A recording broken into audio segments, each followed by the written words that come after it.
Chers auditeurs, vous êtes à l'écoute des messages de la bonne nouvelle de Jésus transmis à travers les prédications de l'Église adventiste du 7e jour, Église africaine francophone de Bruxelles.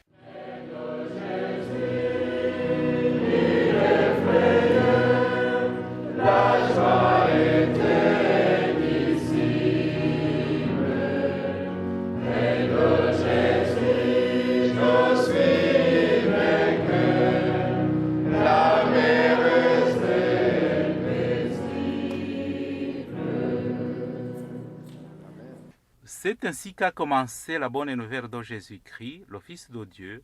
C'est là ce qui est écrit dans le livre du prophète Ésaïe. J'enverrai mon messager devant toi, il te préparera le chemin. On entend la voix de quelqu'un qui crie dans le désert. Préparez le chemin pour le Seigneur, faites-lui des sentiers droits. Marc chapitre 1, verset 1 à 3. Itangiro ry'ubutumwa bwiza bwa Yesu Kristo, umwana w'Imana. Nk'uko byanditswe n'umuhanuzi Yesaya, ngo nuko ndenda gutuma integuza yanjye mbere yawe, izatunganya inzira yawe. Ijwi ry'urangurira mu butayu, ati nimutunganye inzira z'Uwiteka, mugorore inzira ze. Mariko igice cya mbere, umurongo wa mbere kugeza ku wa gatatu.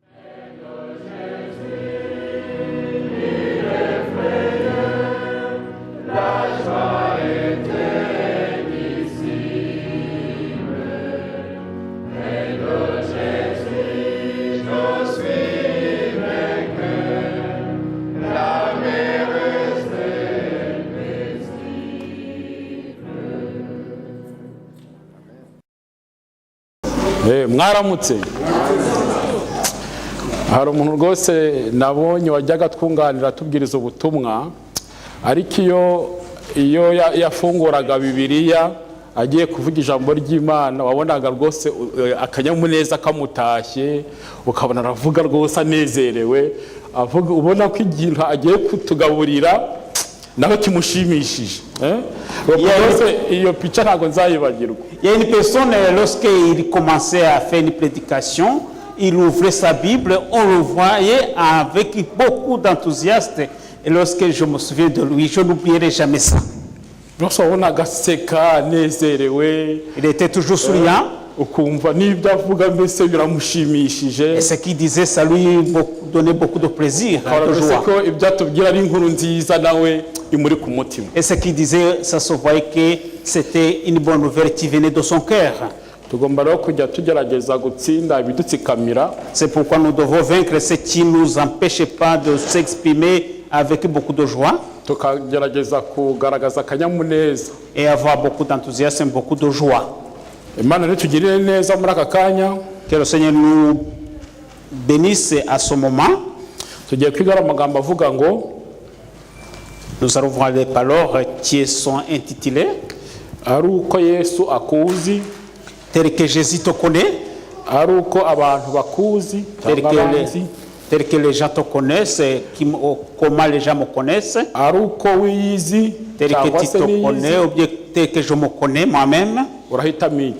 Qu'est-ce que tu choisirais? Il y a trois choses. Qu'est-ce que vous choisirez parmi les trois? Tel que Jésus te connaît, tel que les gens te connaissent, tel que tu te connais. Qu'est-ce que tu choisirais?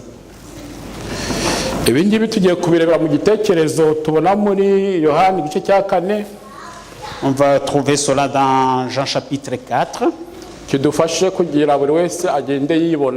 Pour que ça va nous aider à se retrouver chacun pour soi. Parce que Jésus connaît la vie et la situation de chacun. Il sait même comment les gens te traitent. Mais aussi, il y a la façon dont tu te connais toi-même. Même si le grand combat, c'est le combat de se reconnaître toi-même, moi-même. On va se retrouver que la personne, parfois, il ne se reconnaissent pas. Il arrive que les gens te connaissent mal. ariko Yesu akuzi neza, anzi neza. Mais Jésus, il te connaît tout entier, il me connaît tout entier. Azi neza uwo ndiwe, uwo uriwe. Il sait qui suis-je, comment je suis et comment tu es. Azi n'uburyo urwana intambara cyangwa ugira umuhati wo kumubonerera. Il sait comment tu fais beaucoup de peine, beaucoup de... Tu te donnes pour lui. Cyangwa se n'uburyo wenda ibyo nkora cyangwa ukora biri inyuma gusa. Ou bien si ce que tu fais, tu le fais extérieurement sans avoir assez de profond au fond de ton cœur, de mon cœur. Tugira kwifashisha igice cya 4 cyo muri Yohana, ariko turakizi ntago tugisoma ijambo ku ijambo. On va se baser dans le chapitre 4. C'est un chapitre qui est connu, on va parler mot par mot. Bagenda mbabwira uko byari bimeze icyo gihe. Je vous dirai tel que c'était à ce jour-là. Icyo gihe rero Yesu yajyaga i Galilaya ariko anyura i Samariya, kuko Yesu aca i Samariya. À ce jour-là, Jésus allait à Samarie, en Galilée, en passant par Samarie. Hanyuma arushye yicara hafi y'iriba rya Yakobo, maze atuma abigishwa be kugura ibyo kurya mu kirero cyari hafi aho. Il s'appuie sur le puits de Jacob et envoie ses disciples pour acheter à manger dans la ville. Ariko tubwirwa ko abayuda n'abasamariya bari bafitanye urwango rw'umuranduranzuzi, kandi birindaga kugira icyo bahuriraho cyangwa aho bahurira. Mais nous apprenons que les Judains et les Samaritains avaient de haine et ils ne pouvaient pas se rencontrer. Tugiye mu gitekerezo tuzi ko abo bita abasamariya yari imiryango 10 ya Yakobo yagiye gutura mu majyaruguru, ariko ngo kubera gucumura bagiye bafatwa mpiri n'abanyamahanga, bituma bivanga n'andi mahanga. Abasamariya rero bakaba bari ya miryango 10 ya Yakobo yari yarivanze n'abandi bantu basengaga ibigirwamana. Si on veut connaître ce que c'est les Samaris, c'était les 10 tribus qui s'étaient installées dans le nord d'Israël, mais ils s'étaient mélangés avec d'autres nations et se sont mariés entre eux. Ni ukuvuga ngo abayuda n'abasamariya bari barabyawe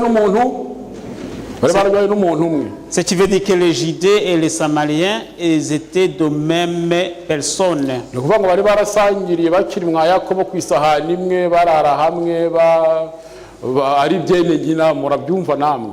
Ce qui veut dire qu'ils avaient partagé tout parce qu'ils vivaient dans un même de même père, ils étaient de même famille. Ariko muri ukuntu byagenze kugira ngo haze kubaho ko gutandukana kw'iyo miryango ko ari 12. Mais vous savez comment ce qui s'est passé pour que les 12 tribus se séparent? Ndetse n'uburyo umwami Yerobowamu yaje kubuza abo mu majyaruguru kuza gusenyera Yerusalemu, ashyiraho ibicaniro bye. Et comment le roi Jéroboam a exigé à ce que les gens ne puissent pas venir à Jérusalem. Bityo kubera ko bose bagomba kujya gusengera Yerusalemu, abazanye ikibazo. Alors que tous devaient aller prier à Jérusalem, alors ça causait un problème. Ibyo byose byonyeye amacakubiri n'amakimbirane hagati y'abo bantu. Tout cela, ça créait la dispute entre les deux tribus, les différentes tribus. Ku buryo n'abigishwa ba Yesu aho kunyura i Samariya babwiraga Yesu ngo bazenguruke be kunyura he i Samariya. Même les disciples de Jésus, alors ils avaient cette idée de ne pas passer par Samarie, ils devaient contourner. Ariko Yesu we aca he i Samariya. Et mais Jésus, où est-ce qu'il est passé? Par où? Par Samarie. Ngo ariko ku bakuru b'idini byashobokaga ko umuyahudi yagira ibikorwa by'ubucuruzi akorana n'umusamariya igihe biri ngombwa.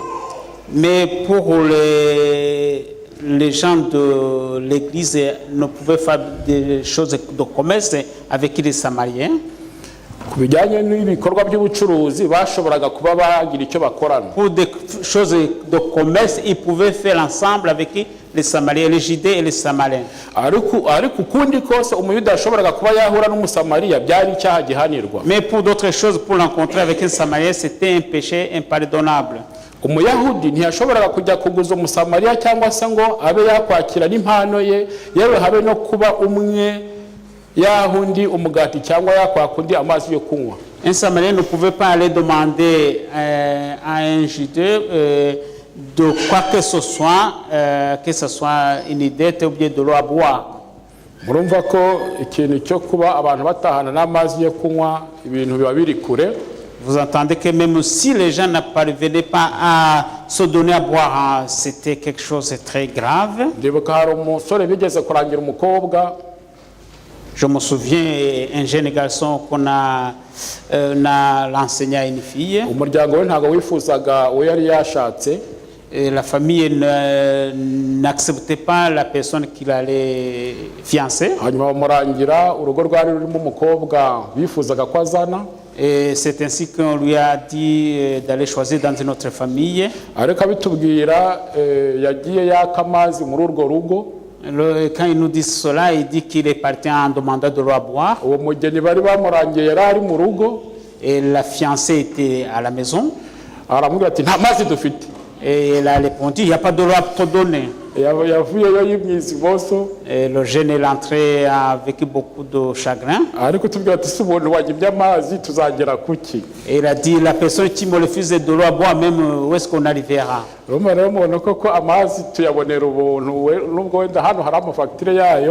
Et bien entendu, on peut sous-entendre que de l'eau c'est gratuit, même si on a des factures parfois ici.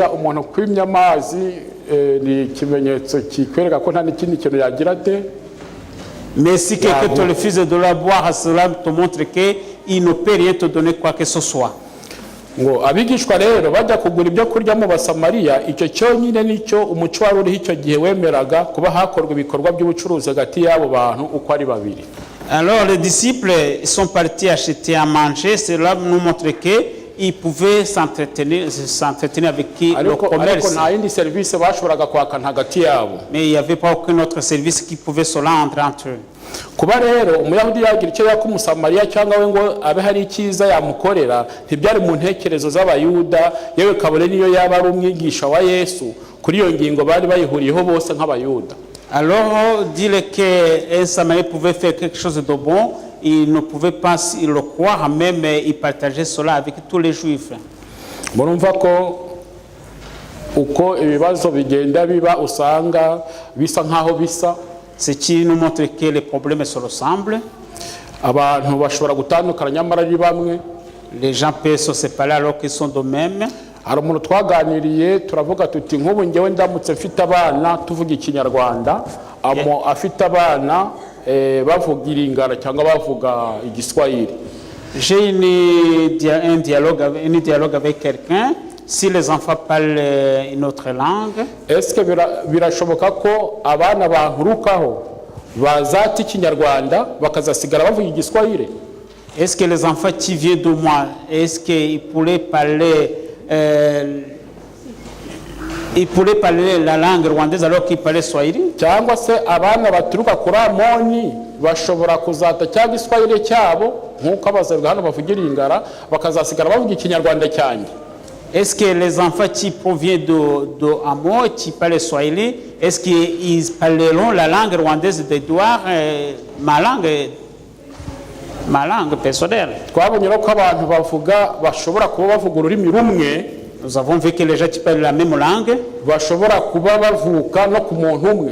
cela nous montre que parfois ils sont de même personne.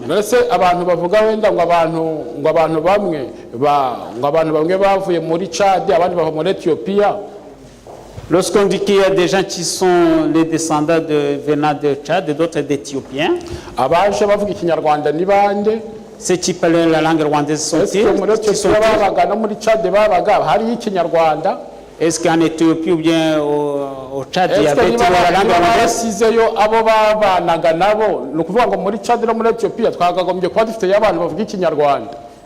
Cela veut dire si on est de ces origines tchadiennes.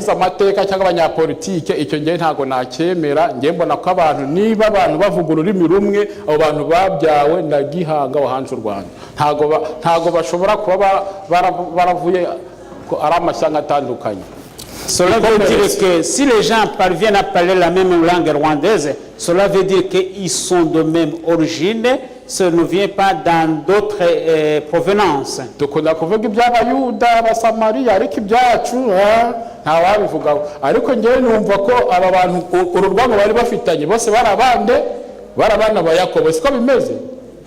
ari icyo gihe bangana se byibuze hari n'uwatekerezaga ati tuva sogokuruza wacu ni Yakobo urwango rwari rwarakataje rwarafashe intera. Cela nous montre que cette haine que les Samariens et les Judaïens avaient, c'était une haine qui venait autrement parce qu'ils étaient de même père Jacob. Ushobora gusanga rero abantu bangana mu by'ukuri ariko barabyawe n'umugabo umwe kuko abantu ntabwo basa. Ntabwo basa. Mushobora kuvukana ariko mudasa. Oya. Ils peuvent arriver que les gens ne se ressemblent pas mais ils sont de même père. Reka dukomeze rero ngo Yesu rero yicaye kuri iryo riba rya Yakobo yari yatangiye urugendo kuva mu gitondo yari arushye kandi ashonje nawe yari umuntu buntu. Lorsque Jésus était assis sur le puits de Jacob, il était fatigué, il avait la faim parce que c'était un être humain. Yari umuntu buntu ntago yakoreshaga imbaraga ze nk'Imana kugira yihe ibyo kurya yihe abibone mu buryo bw'igitangaza. C'était un être humain parce qu'il ne pouvait pas trouver de quoi manger de façon miraculeuse.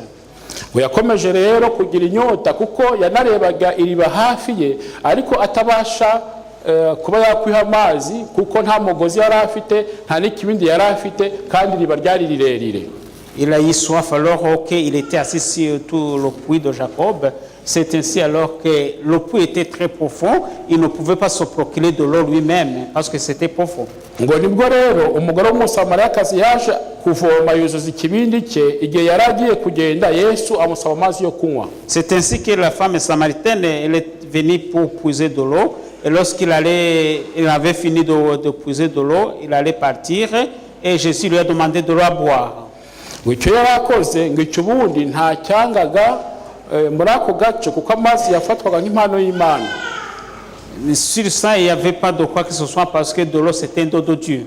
Guha umugenzi ufite inyota amazi byari igikorwa cyo abarabu bo mu butayu nabo bakoraga. Donner de l'eau à boire à quelqu'un, c'était un acte actuel normal. Ngo urwango rero rwari hagati y'Abayuda n'Abasamariya rwari rwabujije uwo mugore kumuha amazi yo kunywa. La haine que les Juifs et les Samaritains ne l'a pas empêché de lui donner de l'eau à boire. Kuko ku murongo wa 9 w'igice cya 4 turasoma amusubiza ngo mbese wowe kuri umuyuda nge nkaba umusamariya ni gute wansaba amazi yo kunywa. Au verset 9 il dit ceci, la femme samaritaine lui dit, comment toi tu es juif me demandes-tu à boire, à moi qui suis une femme samaritaine. Ikibazo cy'uyu mugore yari afite ikihe kibazo cya mbere hano. Laquelle question avait-il cette femme ici?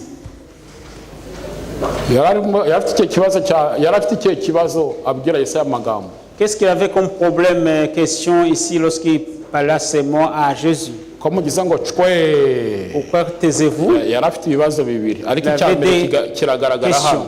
Yari afite ikihe kibazo muri we. Yari afite ikibazo cy'ivangura ry'amoko. No kuvuga ngo yabonye Yesu abona n'umuyuda. Il avait des problèmes de race lorsqu'il a vu Jésus, il a remarqué qu'il est juif. Noneho aramubaza bati duhuriye he ni gute ushobora gutinyuka kunsaba amazi yo kunywa. Et il a demandé où quelle relation as-tu avec moi pour que tu me demandes de l'eau à boire.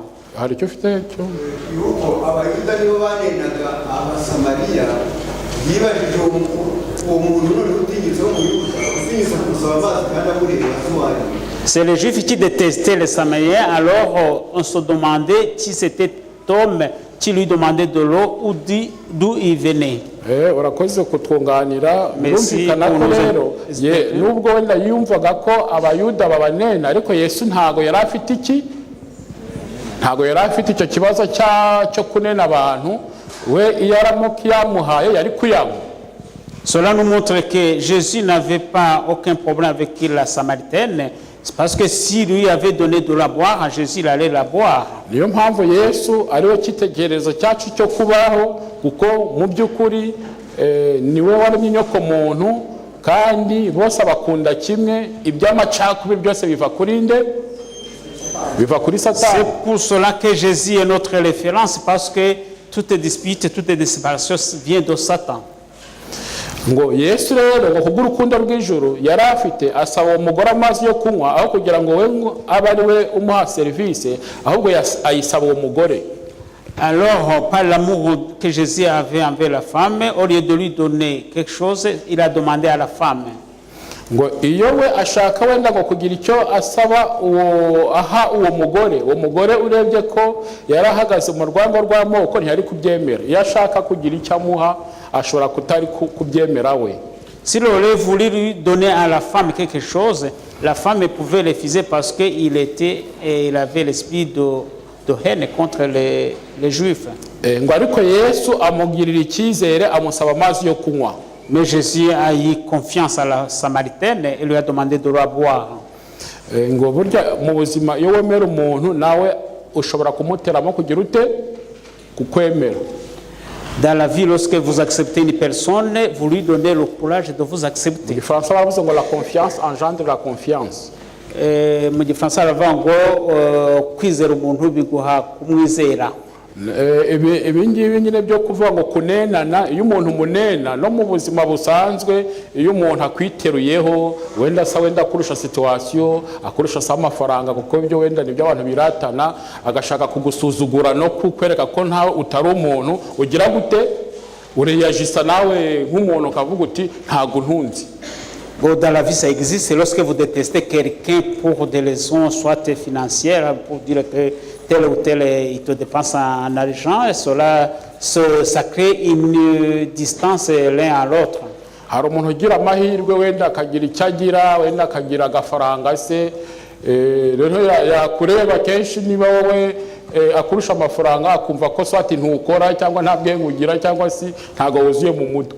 Il y a déjà une méfiance envers l'autre parce qu'il voit qu'il est riche, il a des moyens matériels, et il dit alors, toi tu n'es même pas normal, tu es une personne insensée, tu n'es pas correct dans ta tête. Agashaka kugusuzugura no kugufata nkaho utari umuntu muzima. Et il te méprise comme une personne handicapée, malade. Akenshi rero iyo umuntu akuzanye nk'ibyo bintu byo kukunena, niyo tutabishyira mu moko no mu buzima busanzwe, umuntu akuzanye icyo kintu cyo kukunena cyangwa gushaka kugusuzugura, reaction yawe nawe biyo kumwereka ko atari we ugutunze. Quand une personne te met à la quarantaine, cela te pousse aussi à le repousser parce que tu lui montreras aussi que tu ne vis pas par lui-même parce que tu as d'autres moyens pour te nourrir toi-même. Akenshi rero usanga ibintu biterwa n'umutima wo kwishyira hejuru.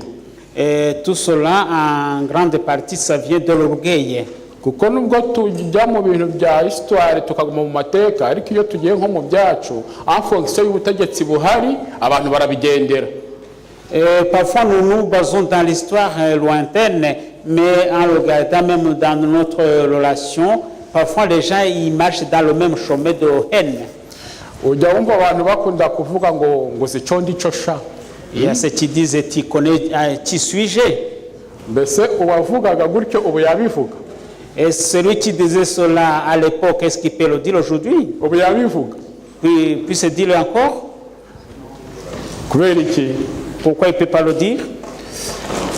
Kubera iki? Subiza twumve nepo, twumve ukuri kwawe. Naho subiza. Zahinduye imirishyo. Parce que le pouvoir a changé.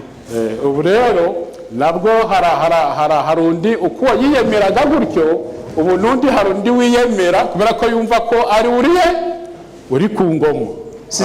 Si cette personne se croyait aussi avec l'orgueil, aujourd'hui il y a de même aussi qui se croient avec l'orgueil aujourd'hui. Ndetse ngiye ndibuka kera dufite abantu rwose baburanaga ubwoko akavuga ati ngewe icyo munyita ntago ari cyo ndicyo, ahubwo akaba yasobanura uburyo akabuburana pe.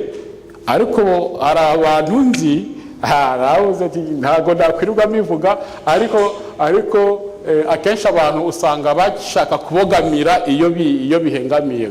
Je connais certaines personnes qui revendiquaient appartenaient dans une ethnie, mais en soi, il y a quelque part là où on est penché absolument. J'ai entendu des personnes en causerie.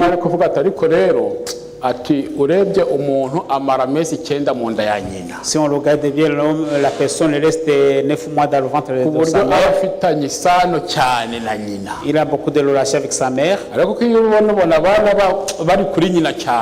C'est pour cela on voit que les enfants sont très proches à leur maman. ati kukwitirira ubwoko bwa so ati ni ikosa.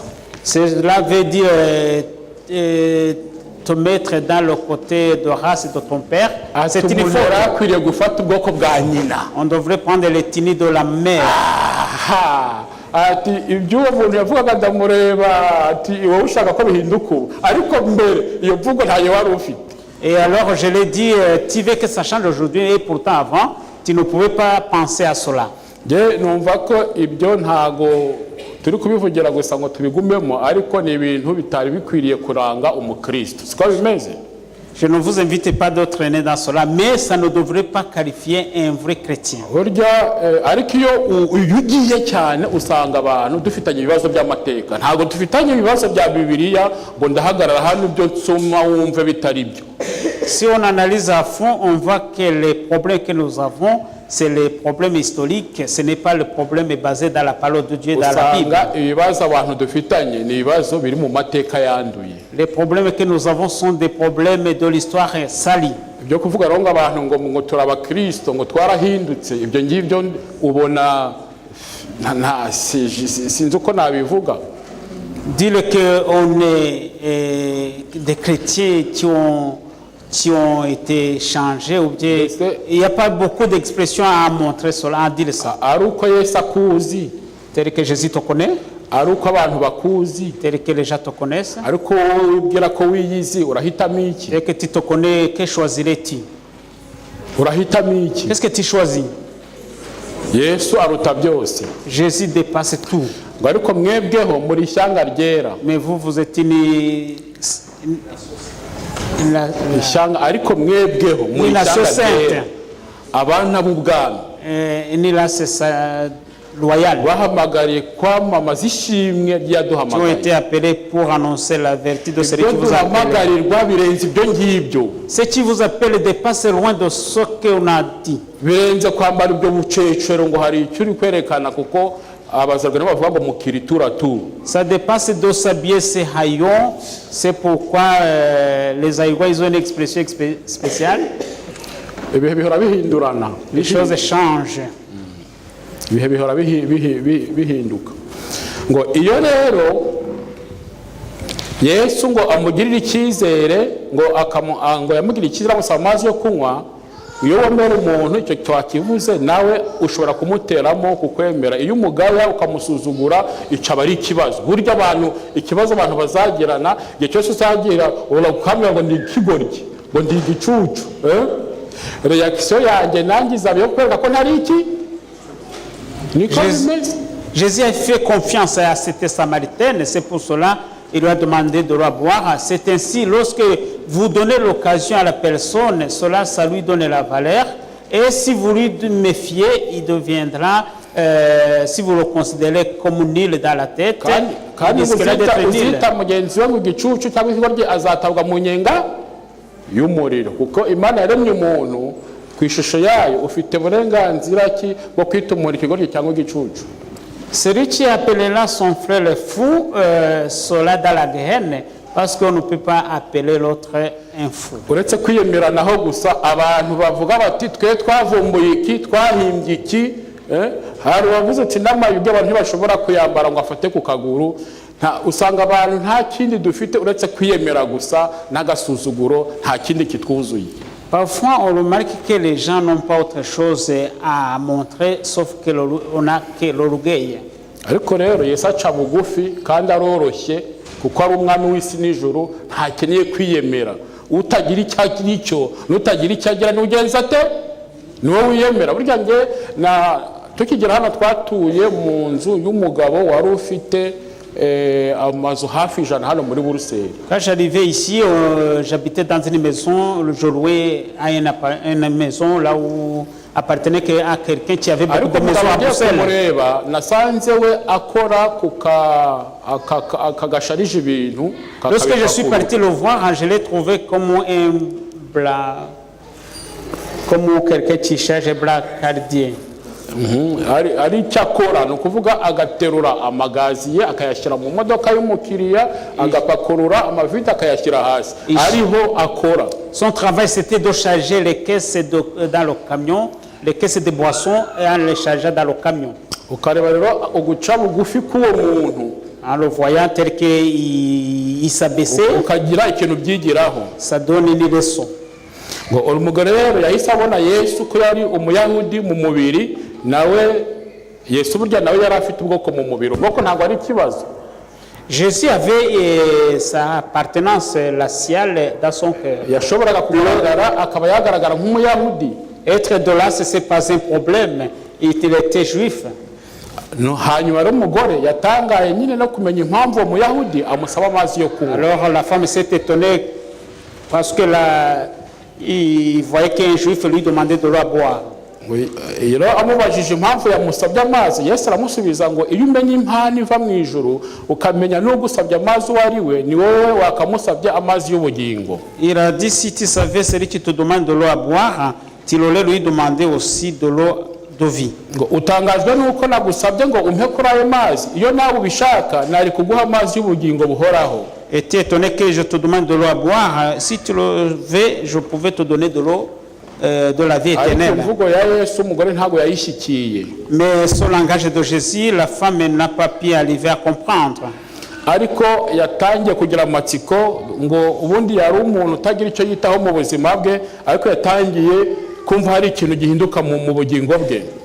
Il a commencé à se sentir touché à cause de la parole de Jésus. Watekereza ko Yesu arimo avuga amazi y'iriba ryaraho, niko kumubaza ati mwami ko mbona nta kivomesho ufite kandi iriba rikaba rirerire, none ayo mazi y'ubugingo umbwira wayampa uyakuye he?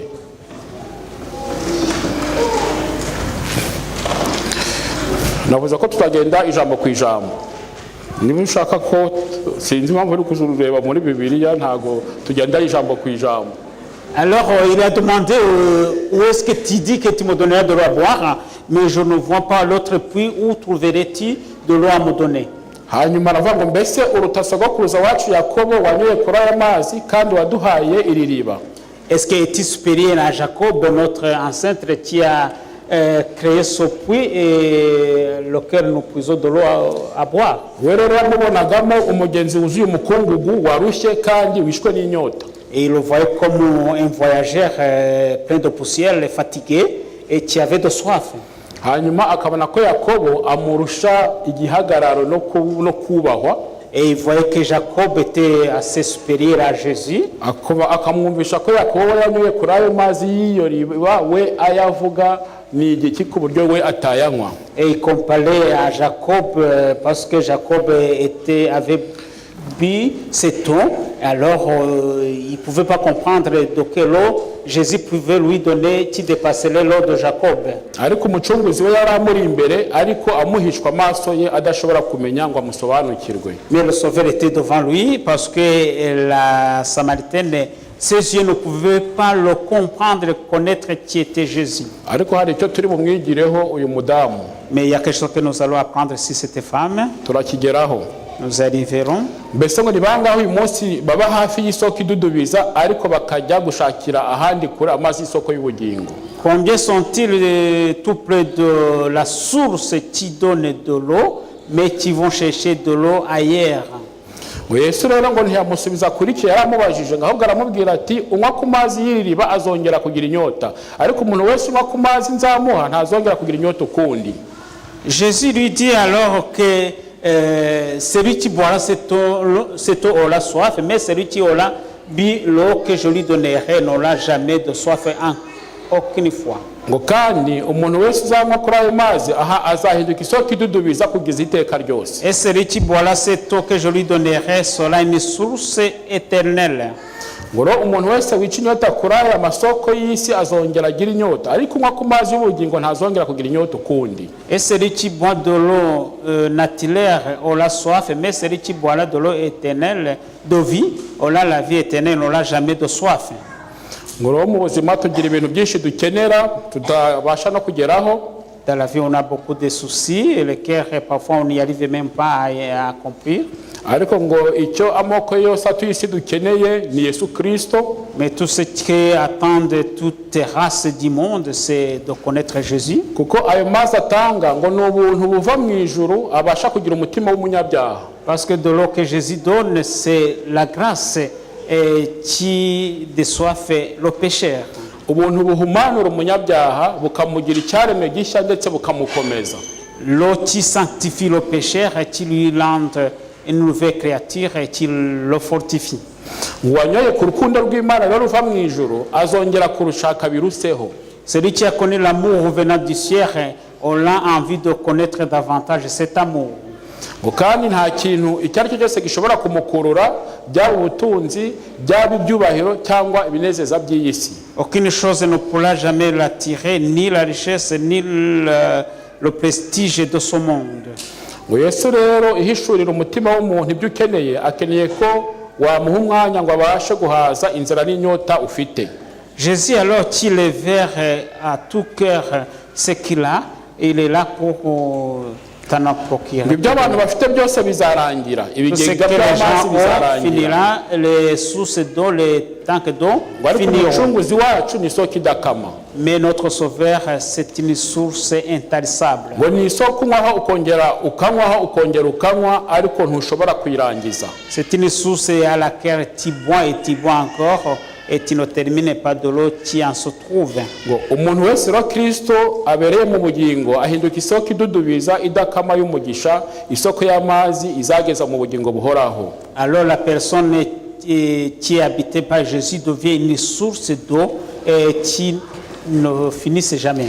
Kuri iyi soko niho honyine ushobora gukura imbaraga n'ubuntu ku bukene bwawe bwose, ugasanga umuntu arakomeye arashikamye, kuko burya urugamba rumaze iminsi ngo ruhinyuza intwari. C'est ainsi que cette source sera trouver la force, car le combat qui dure longtemps affaiblit le courage. Hari igihe kizagera ibigeragezo abantu duhura nabyo akenshi bikakurambika hasi. Il arriverait que les épreuves que vous traversez pourraient vous ébranler par terre. Ariko gukomeza kunywa kuri isoko y'amazi y'ubugingo uko ibihe biha ibindi niho umuntu azakora gukomera. Mais à force de boire cette son de vie, cela vous trouverez la force de résister. Uko uko iminsi igenda indi igataha tugenda buri wese ahitamo iherezo rye. Tel que les jours passent et les autres arrivent, chacun choisit sa fin. Dusohorezwa haya magambo ngo uwera akomeze yere, uwanduye mu mutima akomeze yandure. Et en connaissant les paroles qui disent que le saint soit saint et que celui qui se suit encore.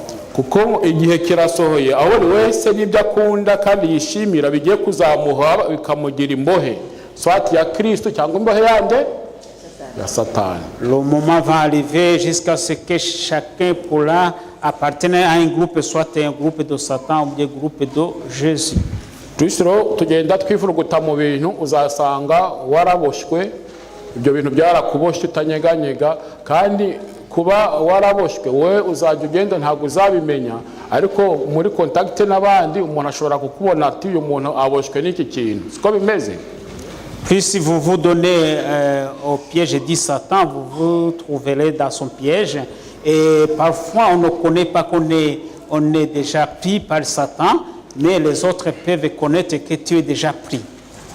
Ngo umugore rero yumvise Yesu avuza amazi abeshaho, yagize amatsiko y'icyo amubwira. C'était Samaritain alors, après avoir entendu de l'eau de vie, il a voulu connaître c'est quoi exactement. Ngo yahise amuteramo kwifuza ayo mazi, bituma rero akurikira kugira ngo yumve ukuntu nawe ayo mazi abeshaho yamugeraho. Ça lui a donné beaucoup de courage pour connaître cette eau de vie qui lui donnerait la vie éternelle.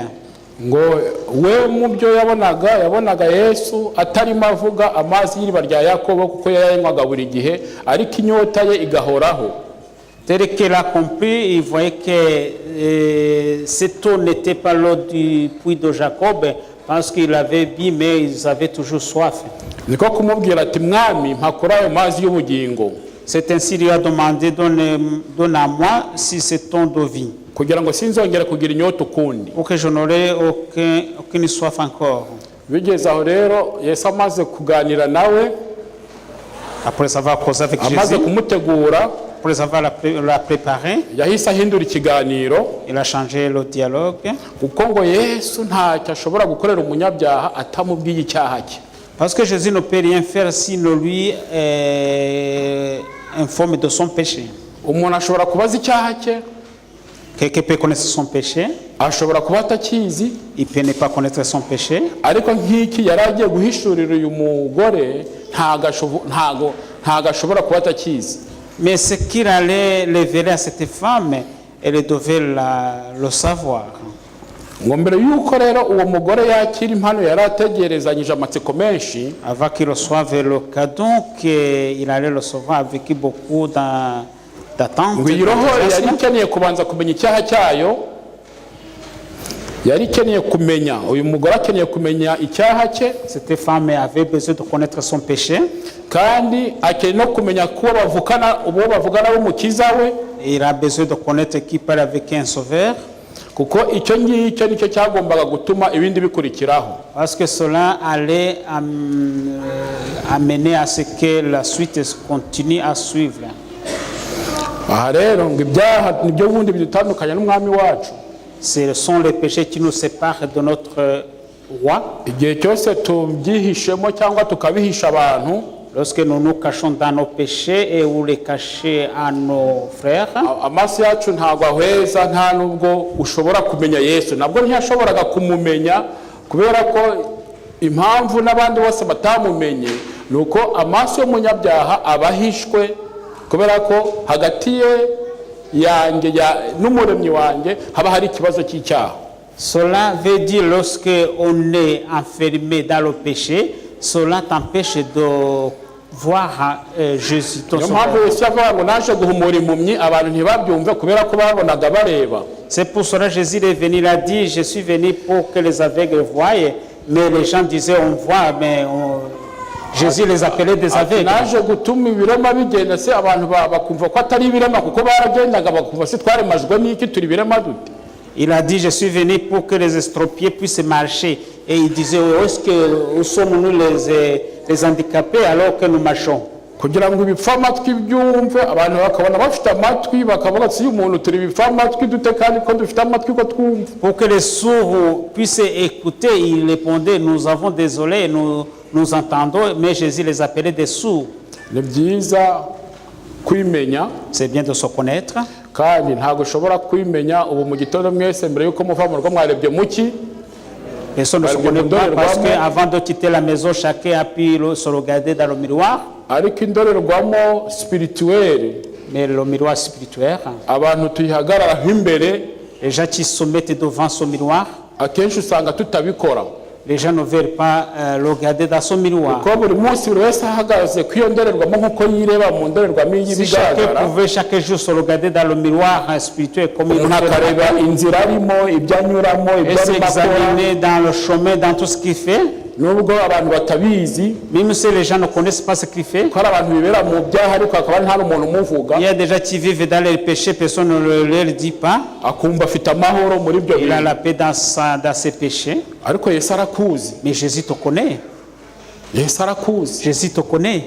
Nubwo ibyo bintu hari ibintu nyine biba bitabera ahagaragara, Même si ces choses sont des choses cachées, on ne les voit pas. ibyo rero nibyo Yesu yari agiye kubwira uyu Voilà muntu. ce qu'il allait révéler à cette femme samaritaine. Noneho Yesu aramubwira ati noneho genda uzane umugabo wawe Et il a dit, va, dis à ton mari. maze ugaruke hano. Et va voir ton mari et le venez. Ngo uwo mugore aramusubiza ati nta mugabo mfite. Et la femme répondit, je n'ai pas d'homme, de mari, je ne suis pas mariée.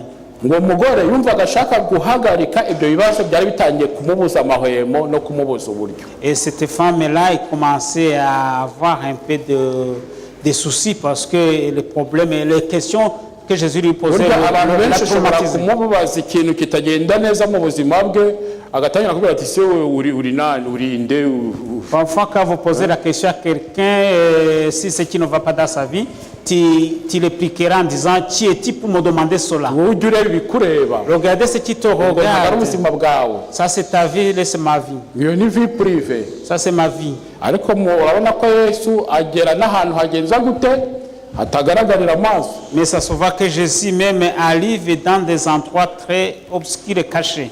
hanyuma rero Yesu ngo arakomeza aramubwira ati ngo wagize neza kuvuga ko udafite umugabo kuko wagize abagabo batanu kandi n'ubu ufite ubu si umugabo wawe. Jésus lui dit, tu as bien dit parce que tu as dit que tu n'as pas de mari, parce que tu as eu 5 hommes, même celui que tu as aujourd'hui ne t'appartient pas.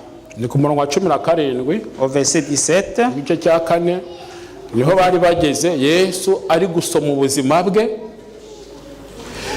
akamubwira ko yatandukanye n'abagabo ntabwo ari abakope n'abagabo batanu.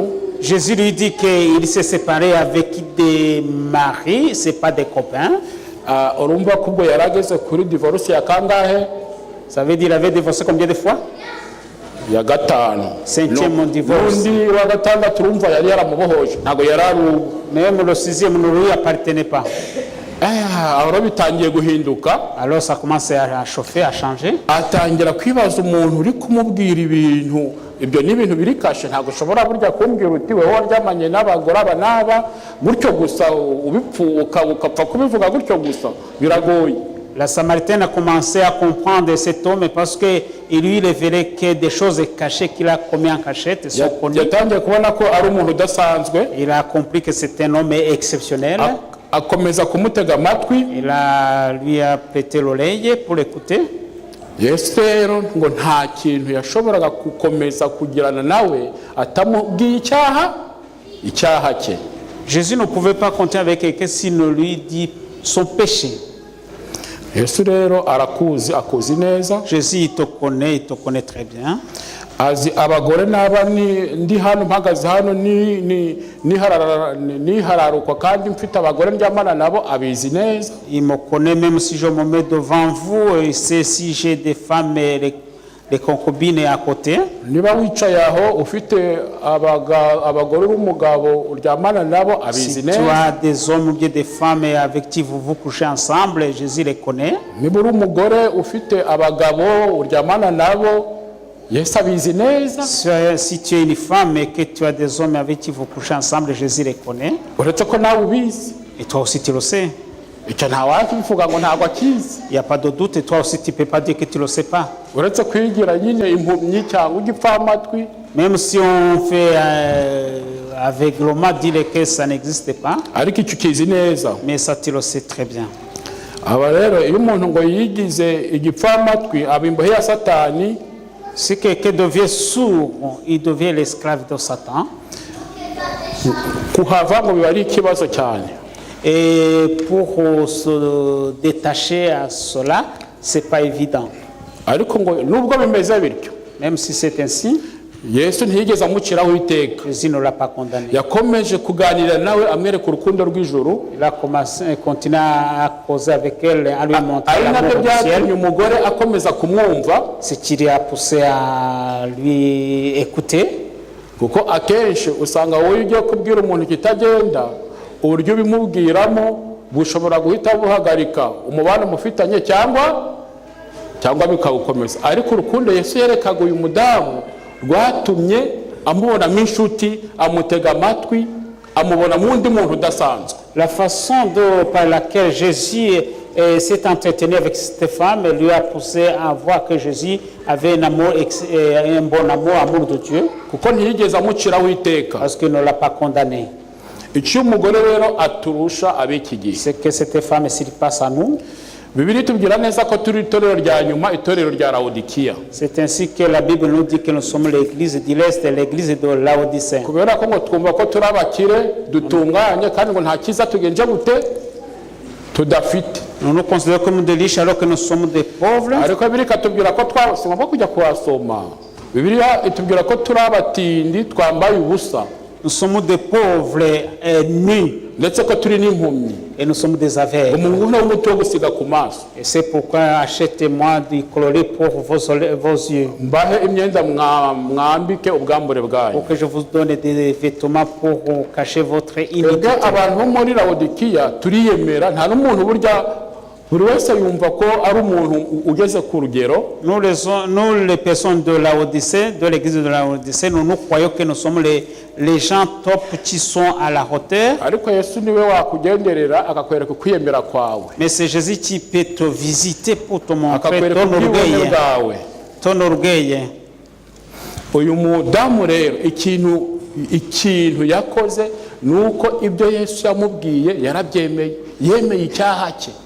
Ibyo yamubwiye yemeye icyaha cye. Ubu ngubu biragoye, ni ukuvuga ngo umwuka wera niwo wemeza umuntu ibyaha. Ariko uyu mugore ibyo Yesu yamubwiye yemeye icyaha cye. Ntawe yamubwiye ati niba narabagize ndamaze, ubu yakubwira ati ndamaze. Byose n'ubuzima bwawe. Ce qu'on peut apprécier sur cette femme, c'est qu'elle a reconnu tout ce que Jésus avait dit, parce que parfois, si vous dites à quelqu'un, vous commettez tel péché, il va dire, je m'en fous si je l'ai fait. Umuntu wese w'umukristo icyakwiye kumuranga, niba mugenzi wawe agukebuye ugomba kugira gute? Aba ari umugisha ugize. Ntawe ugomba kunezezwa no kwirata aho uhengamiye nk'aho hari icyo uri kwiratana kindi. Ibyaha ntari ikintu umuntu yakwiratana. Ce qui devrait qualifier un vrai chrétien, c'est de le connaître lorsque ton prochain te dit le péché que tu commets, tu devrais l'accepter au lieu de te laisser pencher dans ton. Aha rero umugore ubusambanyi bwe yarabwemeye, divorce eshanu amaze gukora yarabyemeye. La femme a reconnu le péché d'adultère, même les divorces, 5 divorces qu'il avait connus, il les a acceptés. Ntiyigeze ashaka kumurwanya cyangwa ngo amuhutaze ati ibyo ntibikureba. Il n'a pas voulu le bousculer pour dire ça ne te regarde pas.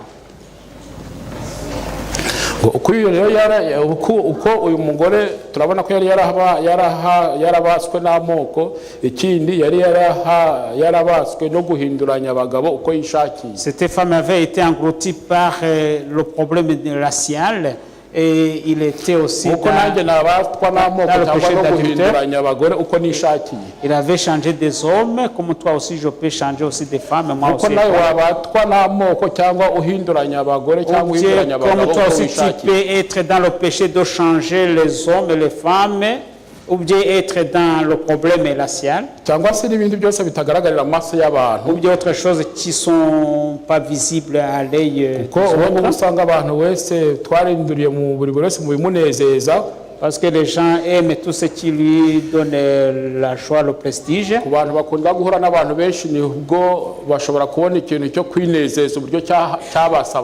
Pour ceux qui rencontrent avec beaucoup de personnes, vous verrez comment les gens sont emportés par le prestige du monde.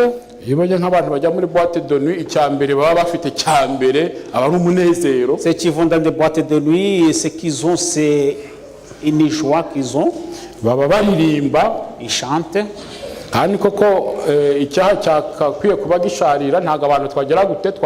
Et pourtant le péché amer, on ne devrait pas l'aimer.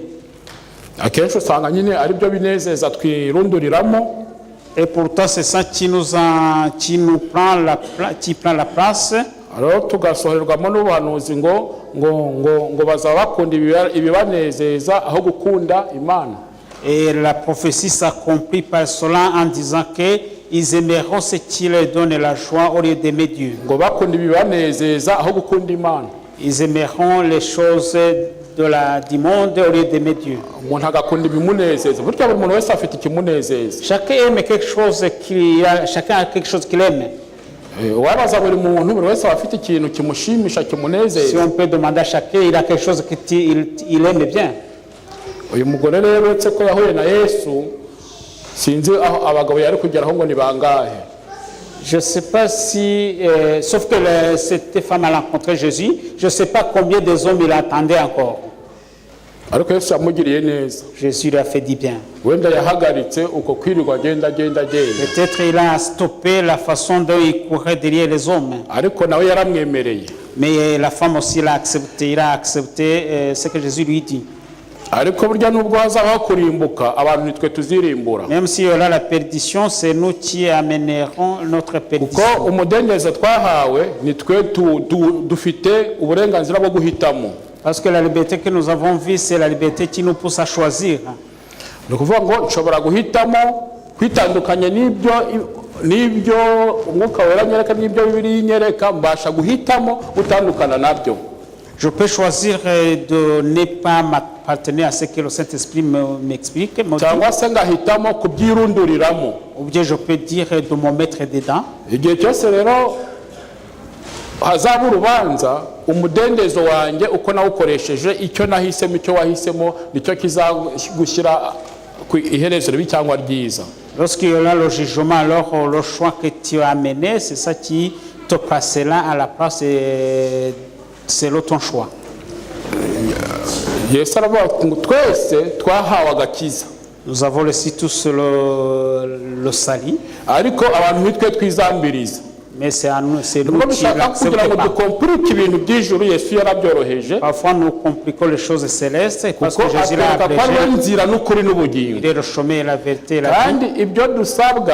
biranditse ntago ari ibintu buri wese arabizi ibyo dusabwa buri wese arabizi ishusho yayo imushyiramo ubwenge ukuvuga ngo umuntu wese azi icyo agomba gukora. Dieu a créé l'être humain, il lui a donné la conscience et chacun sait ce qu'il doit faire. Ntabwo twamara imyaka 5, 10, 20, 25 mu itorero tubwirizwa ngo buri muntu wese abaze iti aha nubwo rwose nahaguye ukabyemera uti iki ntago gikwiye, ariko kwishyigikira ukishyigikira amaherezo y'umuntu se nayaye. Ariko uyu mudamu yemeye ibyo Yesu amubwiye. On peut pas dire les 5 ans, 10 ans, 15 ans dans l'église sans connaître ce que tu commets tel péché ou tel. Ce qui est bien ici, c'est que la Samaritaine a accepté ce que Jésus lui disait. Il a accepté même de laver ses vêtements dans le sang de Jésus, au lieu de vivre dans le prestige du péché du monde. Jésus est venu pour délivrer les captifs, pour que les sourds entendent, pour que les aveugles voient.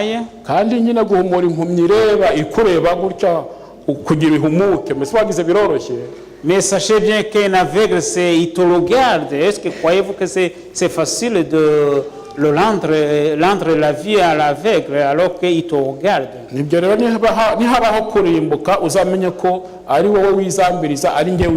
Si alors la perdition, ça viendra de toi, ça viendra de moi. Le sacrifice de Jésus suffit. Parce qu'il nous montre le chemin et la vie. Nous devons nous abstenir de certaines choses. Je dirais que je ne ferai pas tel acte parce que j'appartiens à Jésus.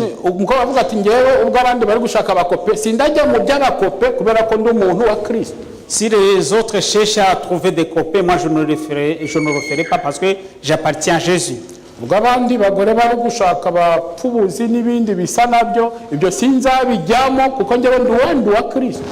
Lorsque les femmes ils ont cherché des hommes pour faire l'acte d'adultère, n'allez pas faire ça parce que vous appartenez à Jésus. Qu'est-ce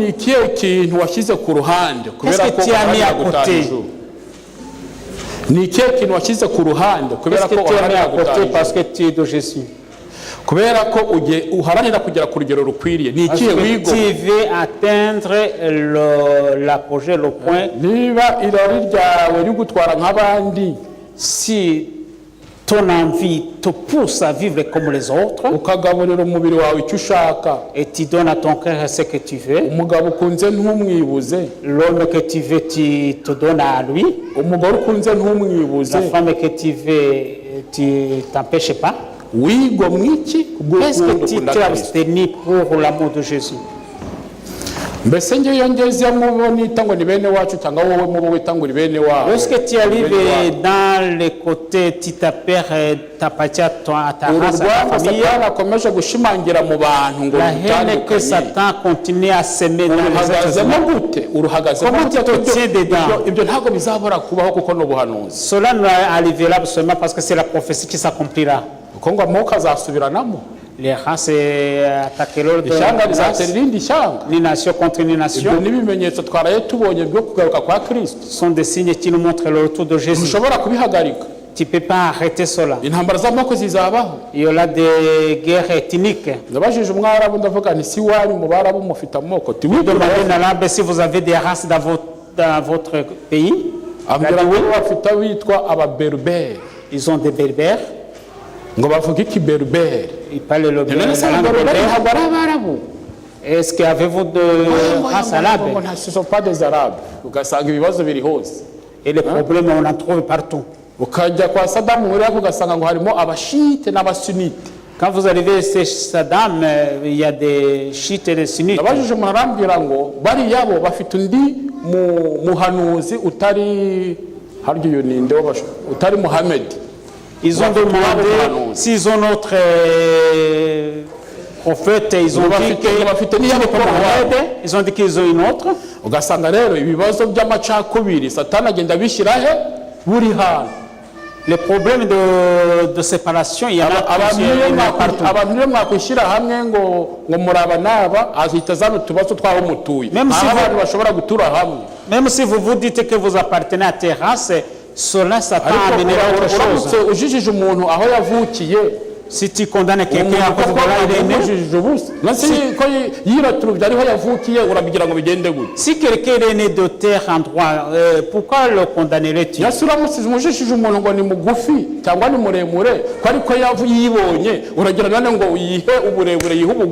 Si tu condamnes quelqu'un à cause de sa taille et de pourquoi le condamnerais-tu? Et c'est le trouver ici. Pourquoi nous amènerons-nous la perdition? Iyo rero duhisemo ibyo bintu byose tugahitamo icyaha tugahitamo ibibi byose tuba duhisemo Satani. Quand on choisit le péché et les marques qui en découlent, vous choisissez Satan. Kandi rero ibyo byose bikadukorera imivumo n'ubundi kuko no kuba abanyarwanda twarakwishyanga mwe kugira ngo n'umugisha. Ça nous crée une malédiction. Abantu bakajya kugwa ku gasi cyangwa bagakwira amashyanga hehe mwe kugira ngo ntago ari umuvumo w'ibiba byagenje gute byabaye mwe kugira ngo abari umugisha uretse ko Imana igenda igirira abantu ubuntu abantu wenda bakaba hano bakaryama ariko naho ni umuvumo wo kwangara ku gasozi abantu bakagwa ku gasi bakabura ababahamba uwo naho ni umuvumo. Si nous vivons, c'est pas la grâce de Dieu parce que même ce que nous en dirons, quitter ton pays, aller vivre lointain de ton pays, c'est pas une bénédiction, c'est une malédiction. Et malgré ça,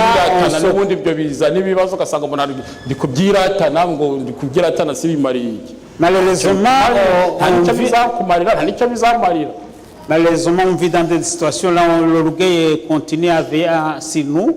Et pourtant, ça ne nous apportera rien. Il y a la méfiance. Jésus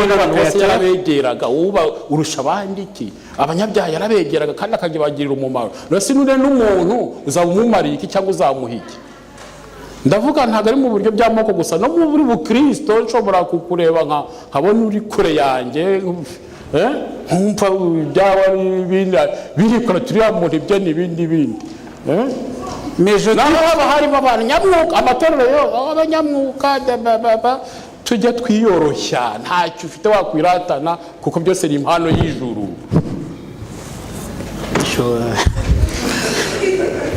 Vonagura. Oui. De toute façon, vous comprendrez que pourquoi vous vous enorgueillez alors qu'on n'en a rien et pourtant on vit dans le péché, on ne devrait pas se vanter de tout ce qui se passe. uyu mugore rero hari akandi kantu bavuze ngo yashatse kuyobya uburari ngo ibyo ngo abikikire, atangira kuvuga intambara yari ihari yo kujya gusengera Yerusalemu, kuko ngo Sidirasi yubaka urusengero Yerusalemu arusana, abasamariya baje kurwubakaho barabangira, nabo bagira ishyari bubaka urwabo urusengero, ku buryo icyo gihe yabajije Yesu ngo mbese ngaho tugomba gusengera ni kuri uyu musozi cyangwa ni Yerusalemu. Yesu rero yamubwiye amagambo amubwira ngo igihe kiraje kandi kirasohoye aho abasenga data by'ukuri bagomba gusenga mu mwuka no mu kuri. Jésus, la Samaritaine lui a posé la question, où irons-nous prier? Est-ce qu'à Jérusalem ou bien Jésus l'a dit, le moment est venu pour que ceux qui prient en vérité, en esprit. Hari umuntu wambwiye hano ngo hari umuntu rwose ngo hari umuntu utansuhuza, hari umuntu utansuhuza. Il y a quelqu'un qui m'a dit qu'il y a quelqu'un dans l'église qui ne me salue pas. Ariko byanciyeho kugira mubaze ngo ninde. Et pourtant je lui ai pas demandé qui est cet homme. Kugira ngo mubaze ngo ninde. J'ai pas pu lui demander qui est cet homme. Kwirata sizo zawe zirimi utazimuhaye. Mais si tu ne le salues pas, qu'est-ce que tu as dans ta main? Zirimiki. Uretse abantu twiyemera ntabwo wayize intoki zanjye zirimiki. Wenda harimo na mikorobe si no kwiyemera sanga umuntu ugasanga umuntu waramushaririye imitsi yarazamutse kisi bizakumarira iki nanjye bizamarira. Si tous les jeunes, vous n'êtes pas curieux d'écouter ce qui se passe? Vous n'êtes pas ici, vous suivez? Non, continue. Si on ne se salue pas, pourquoi on ne peut pas se saluer? Kuza gusenga hano rero tugomba gusenga Imana mu mwuka ndetse no mu kuri. Si nous venons prier ici à l'église, nous devons le faire en esprit et en vérité. Niba nkureba nkajiginwa nkagira ubute uri gusenga iki? Si je vois mon prochain et que je commence à grincer les dents, qu'est-ce que je suis en train de faire? Venez prier, c'est pas s'asseoir dans l'église. C'est pour qu'au moins appartenir à l'église, ça devait toucher nos cœurs.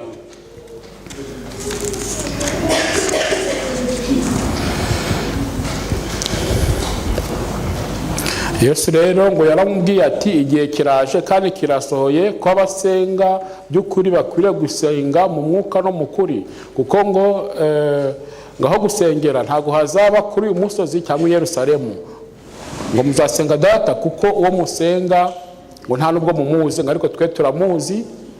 Aha rero Yesu yashatse kumubwira ko agakiza gaturuka mu Bayuda kandi ko nawe yari umuyuda, nawe yishyize mu Bayuda ab'Imana yari yarahisemo kwiyereka kuko aribo babikijwe ukuri ku bijyanye no gucungurwa kw'abantu. Ici dans ce dialogue, Jésus lui a révélé qu'il est juif parce que il venait de juifs. Aha rero turi kwegera umusozo. Nous sommes presque à la fin.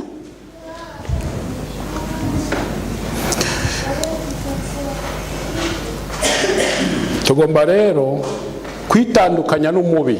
Nous devons nous séparer avec l'ennemi. Tugomba kumenya Imana. Nous devons connaître Dieu. Tukamenya ikiduhamagarira. Connaître son appel. Tukumvira Imana, tukumvira amategeko yayo n'amateka tubihisemo. Écouter, c'est accepter d'écouter. Tubihisemo tukabikorana umutima w'ubushake. Le faire avec un cœur c'est ainsi la prière véritable.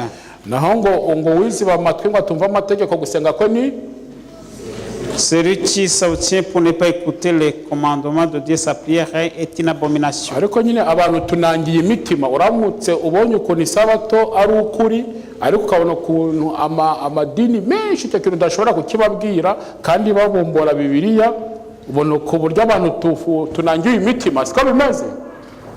Niyo uje rero natwe hano mu rusengero umuntu akavuga ku kintu niyo kindera kugira ngo ijambo ry'Imana rimeragura umutima wanjye numva ko ngira kwiyoroshya ko nkwiriye kugushyira Yesu hejuru, usanga ibyo nabyo ari ikizamini. Les hommes s'endurcissent de leur cœur parce que même si vous l'avertissez, ils ne veulent pas changer. Et ça, c'est c'est pas correct. hari uko abantu bakuzi rero kandi bakubona, Il y a la façon les gens te connaissent, ils te voient. hari uko nawe wiyizi kandi wiyumva, Il y a la façon tu te connais, tu te vois. ariko hari n'uko Yesu akubona. Icyo umuntu Mais- yahitamo namwe muracyumva. Mais il y a la façon aussi Jésus te connaît, et le choix est clair. Uko Yesu ambona nibyo bifitiye umumaro. Tel que Jésus me voit, c'est ça qui a l'importance pour moi. Nk'uko Dawidi yajyaga imbere y'Imana akavuga ati urondore umutima wanjye urebe inzira z'ibibi z'indimo ushyiremo inzira zijya i Siyoni. Comme David le disait, examine-moi son de mon cœur, voici mes pensées vont à Sion. Igihe rero umuntu ashaka kuvuga nkakomeye ngo ari gusenga cyangwa arakomeza gusenga ariko nta kintu na kimwe ashaka kureka, ashaka gukomeza kunezeza umubiri we, nta raha na rimwe atajyamo, icyo gihe ntiwavuga ngo ukurikira Kristo, ngo uri umuyoboke wa Kristo. Si quelqu'un vient à l'église pour prier, mais il ne change pas sa façon de vivre et qu'il continue de vivre sa vie comme avant, il ne se croirait pas qu'il est le disciple de Jésus. Ngo Imana iduhe umutima wo kwemera ibyaha byacu twe kubihisha, Que Dieu nous donne le Imana isoma mu mitima yacu nk'uko igitabo kibumbuwe, Que Dieu nous donne un cœur de se reconnaître, kuko kwemera intambwe ya mbere ni ukwemera ibyaha byawe, niyo ntangiriro yo gukira k'umuntu. parce que le premier pas c'est de reconnaître ton péché, c'est ça être guéri de ta maladie. Kandi ngo nitwemera ibyaha byacu tukabyatura tukabireka tuzababarirwa, Si nous repentissons de nos péchés, et nous serons pardonnés. kuko Yesu ntiyigeze acira uyu mugore w'iteka, Jésus n'a pas condamné cette femme. ubwo yabonye muri Yesu umutima w'impuhwe n'urukundo amufitiye, Il a vu en Jésus l'amour, la compassion qu'il avait envers elle. yamubwiye iby'ubuntu buhembura umutima w'umunyabyaha, Il lui a dit ce qui lui donnerait, ce qui lui désoifferait. nta teka yigeze amuciraho kugeza igihe yamubwiye ko ari we Mesiya. Nicyo kintu Yesu, niwe muntu Yesu yiyaturiye amubwira neza ko ari Mesiya. Mu Bayuda ntiyigeze avuga icyo kintu.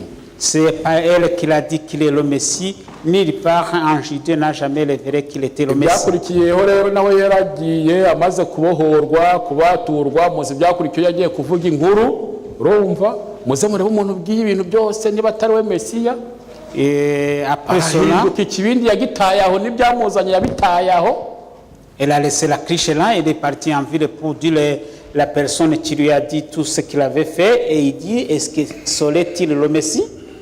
Umwuka w'ubuhanuzi rero utubwira ko ngo yamaze iminsi 2 mu Basamariya yajyanye n'abigishwa be, baramucumbikira baramugaburira, kuko yari yaraje gusenya inguta zari zigenze gute, zari zaraje mu bantu. Amara y'iminsi 2 baramugaburira baramucumbikira, kandi tubwirwa ko nta gitangaza yigeze akorera mu Basamariya nkuko yabikoreye he mu Bayuda. Nta gitangaza ngo yigeze akorera mu Basamariya uretse icyo cyo kubwira umugore iki ibyaha bye. Il n'y a pas d'autre miracle que Jésus a opéré en Samarie, sauf lui dire qu'il était le Messie. Et il est parti, il a passé, selon l'esprit de prophétie, il a passé des nuits en Samarie et il a mangé avec eux. Ariko ugiye mu byakozwe n'intumwa igice cya 8 ntabwo turi busomeyo umurongo wa 5 kugeza wa 13 dusanga ko Yesu aho abo bantu yabazirikanye kuko yohereje yo Filipo ajya gukorera y'ibitangaza. On lit dans Actes des Apôtres chapitre 8, 5 à 13, comment il a envoyé Philippe pour qu'il puisse aller faire des miracles en Samarie. Abo bantu bamwakiriye yari yarababonyemo kwizera ntiyigeze abatererana, yohereje yo Filipo ajya gukorera y'ibitangaza. Jésus n'a pas laissé les gens qui l'ont accueilli pendant les 2 nuits, il a envoyé Philippe pour qu'il puisse faire des miracles à cet endroit. Ndasemana no kugendera buri wese kubw'umwuka wera wemeza umuntu uko ari. Je demande à Dieu pour que le Saint-Esprit puisse le révéler tel qu'il est, comment il est. Uko Imana ibona buri wese bimufutukire ntibibe mu mwijima. Pour que chacun tel que Dieu le voit soit clair et que ça ne soit pas obscur. Kugira ngo twe kugira ikindi cyose twirata uretse kwirata ko amasezerano yacu yanditse mu gitabo cy'ubugingo. Que chacun ne se vante pas quoi que ce soit, mais plutôt qu'il se vante que il est écrit dans le livre de vie. Ntituzabwirwa ariya magambo ngo mumve imbere sinigeze kubamenya ngo mumve imbere mwa nkozi z'ibibi. Ayo magambo ntituzayabwirwe. On n'attendrait pas les mots qui disent quitte devant moi les méchants. Rero kuzaba mu ruhande rw'abagawa ahubwo tuzaba mu ruhande rw'abashimwa. Que nous ne serions pas dans le côté des gens qui se sont mal conduits. Tuzasoza ubuhanuzi bwiza bw'abagize itorero ry'Imana ry'umuryango wa Kristo ku isi. Akaba ari byo mbasabira mu izina rya Yesu, amen. Que nous accomplissions de bonnes choses, c'est ma prière au nom de Jésus, amen. Muri mwaka wa 2019 turasabira ivugurura, turasabira ubumwe bw'abantu hagati yacu. Intego ni ubumwe kugira ngo tugire ubumwe hagati yacu, dusenye ibikuta byose Satani yadushyizemo. None ndasaba abantu bari muri cyo cyerekezo Cette année cyo gusenyera 2019, Satani tukubakira Yesu. Yesu agiye Yerusalemu akarya akicara. Abafite rwose abari muri cyo cyerekezo duhaguruke.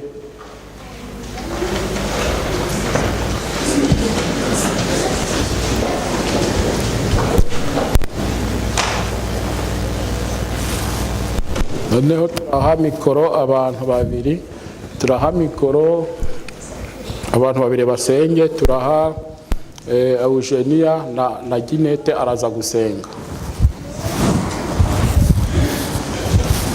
Twishyushye bugufi mu mitima yacu dusenge.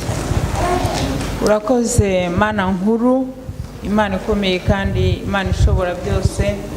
Turagushimye cyane kuko ari wowe utubeshejeho, waturemye ku ishusho yawe wifuza ko tubonera nk'uko uboneye. Ariko uko se kibi yatumanukiye afite ubukana bwinshi bwo kutwica no kudutsotso bakaturangizaho, yaratwandavuje atuma tutakiboneye nk'uko byari bikwiye. Ariko ushimirwe yuko utaturetse kandi utaduhanye ndetse utaduciye, ahubwo watwuhagije amaraso y'igiciro cyinshi Kristo yasheshe ku musaraba ku bwacu. Nicyo gituma tuje imbere y'ubwiza bwawe Imana kugira ngo muri uyu mwanya ayo maraso atwuhagireho inenge y'icyaha icyo ari cyo cyose n'igisa nacyo, kugira ngo twozwe nayo kandi tubonezwe nayo. Tumaze kuhagirwa nawe udusiga amavuta yawe ariyo mbaraga y'umwuka wera, kugira ngo ibyo twiyemeje tubashe kubishyira mu bikorwa ho ku bwacu ntitwabyishoboza, ariko dushorera n'imbaraga y'umwuka wera nta kitunanira, byose biradushobokera. Nicyo gituma Data tugusabye imbaraga y'umwuka kandi warayidusezeraniye ko muri iyi minsi ihari yindi uzasuka umwuka wawe ku bantu bose bawukeneye, abahungu n'abakobwa bagahanura, abasaza n'abakecuru bakarota ndetse n'abagaragu n'abaja bawe muri iyo minsi bakabona imbaraga y'umwuka wawe wera. Iyo mbaraga turayikeneye, turagusabye kugira ngo widusukire kuko tugeze mu bihe bihera ibindi aho tutabasha kurwana ngo dushobore gutsinda, ariko Data turi mu mbaraga zawe nta cyatunanira. Tugusabye imbaraga y'umwuka wera. Tumaze gusigwa nawe rero utwambika ikanzu yo gukiranuka kugira ngo he kuba ari twe ahubwo bari Kristo ugaragara muri twe, kuko niwe wasibanganya ibyaduhora bikaga byose, tugasigara tubaho uko ushaka no kushima gukora ibyo tukwifuzaho. Abumvise uyu muburo bose Mana ukore ku mitima yabo kugira ngo bahindurirwe amateka nawe, kandi abatabashije kugera ahangaha ubagemurire mu buryo bw'umwuka kuko uri Imana ishobora byose. Nk'uko uri umwungeri umwe utwemerere tubashe kuboneka turi cyo rimwe mu bwami bwawe. Nuko komeza kuyobora intambwe zacu, utubashije kubaho uko ushaka no kushima, dore ko Data wera watugiriye neza ukaduha isabato yawe yera wahiriye ukaha umugisha, kugira ngo nitugeramo tujye twizera ko turi gusukirwa imigisha ku yindi minsi yose usanzwe uyiduha, ariko uyu munsi uracunshumura. Nuko duteze imperezo zacu zumagajwe n'ibirushya by'isi, kugira ngo Data uhoraho ugategeka iteka uduhe kumenya ikikwiye kuba nyambere muri byose, twe gukomeza kuyobagira dushaka kunezeza umubiri n'ibyawo, ahubwo Data wera ugaburira ubugingo kuko nibwo buzakubona. Ibyatuma turushaho komatana n'ijuru tukayoborwa nawe, intambwe zacu zikaba muri wowe. Utugirire neza Data udukunda, ibyo byose ubiduhere mu izina ry'umucunguzi wacu Yesu Kristo.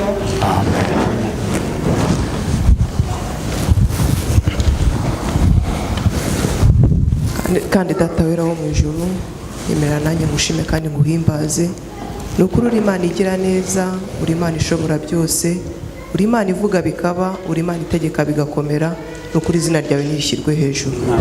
Uyu munsi wa none tugushimiye nukuri Nyaguhora ku ngoma, ifunguro ry'iby'umwuka waduteguriye muri iki gitondo. Nukuri ni wowe mwarimu mwiza, ni wowe mwarimu muzima, ni wowe wigisha neza, nukuri nuhabwa icyubahiro. Data wera wo mu ijuru rero, dore abahungu n'abakobwa bawe turahagurutse, nukuri Nyaguhora ku ngoma, tuzamuye ibiganza nk'ingabo zitsinzwe ku rugamba, tuvuga ngo nukuri kubw'ijambo ryawe, reka udushoboze kuko twe ntacyo twakwishoboza. Ni byinshi twabwiwe, ni byinshi tumvise, ariko Nyaguhora ku ngoma Imana, reka nukuri uko duteraniye ahahera hawe, tuvuge ngo utubabarire ibyaha n'ibicumuro byacu. Nubabarira abapapa aho batagenze neza, ari uko kose kwitandukanya kwagaragaye, ari ukwijandika mu byaha kose kwagaragaye, aho abapapa batagutunganiye, aho abagabo batagutunganiye, nukuri Nyaguhora ku ngoma Imana barahagurutse batsinzwe, nukuri ngo ubabarire ibyaha n'ibicumuro byabo. Nyaguhora ku ngoma Imana rero, dore n'abamama turahagurutse, nukuri nk'ingabo zitsinzwe ku rugamba, ni byinshi twijanditsemo bitaguhesheje icyubahiro, ni henshi twagaragaye Data mwiza tuteze imbuto zikwiriye abihannye, ariko igitondo nk'iki kubw'ijambo ryawe ryiza twumvise, kubw'umuburo twumvise uyu munsi wa none, reka abamama tuvuge ngo nukuri tubabarire ibyaha n'ibicumuro byacu. Data wera wo mu ijuru, abasore barahagurutse, abakobwa barahagurutse, ndetse n'abana bato barahari, reka twese hamwe nukuri ndabivuga nk'ingabo zitsinzwe ku rugamba, utubabarire ibyaha n'ibicumuro byacu. Ijambo ryawe ritubwira neza ngo dushobozwa byose na Kristo uduha imbaraga, nukuri intege nke zacu ntago zadushoboza kwivana mu byaha, intege nke zacu ntago zadushoboza kunesha, ariko turakwinginze Nyaguhora ku ngoma Imana ngo wibuke ko watanze umwana wawe w'ikinege ngo yitambe ku bwacu. Kristo mwiza, reka wibuke ko mu gitambo cy'Ikaruvari twese turimo ubikorere kwiyubahisha utubabarire. Reka wibuke ko Data mu maraso wamennye mu ikamba ry'amaho wambaye, nukuri turavuze ngo utubabarire ibyaha n'ibicumuro byacu. Uri Imana igira neza, utinda kurakara, niko ijambo ryawe ryambwiye ngo kandi ufite kugira neza kwinshi. Reka utubabarire rero uyu munsi wa none tureba n'amaso y'impuhwe twishimire. Nyaguhora ku ngoma Imana rero, reka umukozi wawe umaze kuvugira ijambo wakoresheje muri iki gitondo, nukuri n'umuha umugisha, komeze kumusiga amavuta yawe adasanzwe, komeze kumukoresha mu buryo budasanzwe, nukuri ntaba ari we ahubwo izina ryawe rishyirwe hejuru. Nyaguhora ku ngoma Imana, dore turi mu ntangiriro z'umwaka mushya wa 2019, nukuri reka ibyaturanze byose, ibitaratunganye byose muri 2018, nukuri nibyongere bijyane n'uko ukwezi turangije mu izina rya Yesu. Reka gukora kwawe no kugira neza kwawe kuzatugaragareho nukuri muri uku kwezi gushya dutangiye, ndetse no muri aya mezi yose asigaye y'uyu mwaka. Nyaguhora ku ngoma Imana, turakwinginze ngo uzatubane, uzatugirire neza, uzaturwanirire, nukuri ibihagurukira kuturwanya, ibihagurukira kutugwisha, byose turabyanze mu izina rya Yesu. Reka gukora kwawe no kugira neza kwawe nukuri kuzagaragare muri twebwe. Reka uzadushoboze kwera imbuto zikwiriye abihannye, nukuri twe kuba abadivantiste b'umunsi wa karindwi ku izina gusa, ahubwo twera imbuto zikwiriye abihannye. Ntago twabyishoboza, dushoboze Nyaguhora ku ngoma Imana.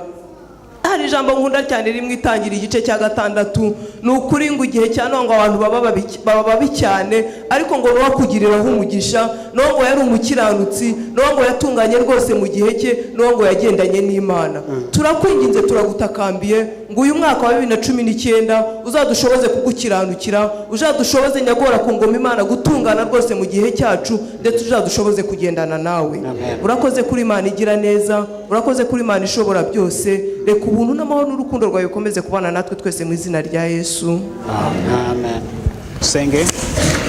Éternel notre Dieu, notre Père, Uwiteka Imana yacu uhoraho, nous te remercions infiniment de ce que tu es notre Père aimant. Turagushimira ko uwera kandi uhoraho. L'amour que tu nous aimes, tendre Père, tu l'as manifesté à travers le sacrifice expiatoire de Jésus-Christ. Kuko waradukunze ndetse utanga n'umwana wa Yesu Kristo. Tu as accepté de te dépouiller de ta nature divine et tu t'es revêtu de la nature humaine, tendre Père. Wemeye kuva mu ijuru wambara ubumuntu uza mu isi. On voit que tu étais objet du mépris ici sur terre. warasuzugwe kuri iyi si, On t'a méprisé, tendre Père, on a craché sur toi. waciriweho inshuro nyinshi ububi bwinshi ku iyi si. Tu partages avec nous nos difficultés, tu avais soif, tu étais fatigué, tu étais toujours couvert de poussière parce que tu marchais de là et là. Uzi neza imibabaro yacu, uzi ubukene bwacu, inyota, kuko wabaye mu iyi si ukabinyuramo. Parce que tu nous recherchais, tendre Père, tu recherchais toute personne qui est ici présente. Kuko waradushaka kandi ushaka buri muntu wese uri aha ngaha. Que nous ne prenions pas en vain le sang que tu as versé pour nous, tendre Père. Ntitubone ko amaraso asheshe ku musaraba ari ay'ubusa, ahubwo tuyabone igiciro gikomeye Imana. La grâce surabondante que tu déverses sur chacun de nous, Ubuntu bwawe buhebuje bubashe kuba kuri muntu wese, que cette grâce soit d'une grande valeur à nos yeux, kandi ubuntu bwawe bugaragare imbere yacu, mu maso yacu tububone, et que chacun puisse s'écarter de tout péché qui veut l'envelopper, kandi buri wese abashe gutandukana n'icyaha cyose kimuzitiye kimuzengurutse. car tu nous as donné un miroir spirituel à travers lequel nous devons nous regarder. Waduhaye indorerwamo y'umwuka tugomba kwireberamo. Que tu aides chacun de nous ici, tendre Père, à observer tes commandements, tendre Père. Ufashe buri muntu wese Mana kugira ngo abashe kubahiriza amategeko yawe Mana. Que nous ne soyons pas des aveugles alors que nous voyons. Ntitube impumyi kandi twitwa ko tubona. Que nous ne soyons pas des sourds alors que tu nous as donné les oreilles pour attendre. Ntitubipfa amatwi kandi dufite amatwi yaduhaye. Que nous ne soyons pas voués aux infirmités diverses alors que tu nous as donné une bonne vie, tendre Père. Ntitube ibimuga kandi waraduhaye ubuzima Mana yacu. Que ton Saint-Esprit aide chacun de nous à ne pas être polarisé. Kugira ngo umwuka wawe ufashe buri wese umugaye, et que nous n'accomplissions pas la mauvaise prophétie, tendre Père. kandi ntituzasohore ibibi Mana. Que l'amour ne se refroidisse pas entre nous. Urukundo ntiruzakonje muri twebwe. Que tout ce qui fait objet de division soit extirpé de notre communauté. Ikitutandukanya cyose kibashe gukurwaho muri twebwe. Mais que l'unité et l'union profonde, la communion fraternelle avec toi entre nous, qu'elle soit fortifiée. C'est notre prière en cette matinée. Au nom de Jésus. Amen. Ubumwe no gushyira hamwe bibashe kubana natwe muri twebwe, ibyo tugusaba mu izina rya Yesu mu gitondo. Amen.